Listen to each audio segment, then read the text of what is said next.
هل طفلك يعاني من السعال خاصة في الليل؟ جربي هذه الوصفة البسيطة والآمنة. أولاً، صلي على النبي الكريم في تعليق والضغط على زر الإعجاب. خذي موزة ناضجة، قشريها وقطعيها إلى قطع صغيرة.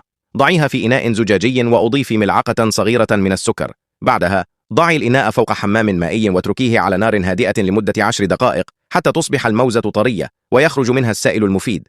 اخبرني من أي دولة تتابعني. اترك الخليط يبرد قليلا، ثم قدمي لطفلك ملعقة صغيرة دافئة صباحا وأخرى مساء. فوائدها: تهدئ السعال، ترطب الحلق، تساعد على نوم مريح، وطعمها لذيذ سيحبها طفلك. هذه الوصفة للأطفال من عمر سنة فما فوق، وبدون أي مواد كيميائية أو إضافات ضارة. جربيها وشاركينا تجربتك في التعليقات، ولا تنسي ذكر اسم طفلك لنرسل له تحية في الفيديو القادم.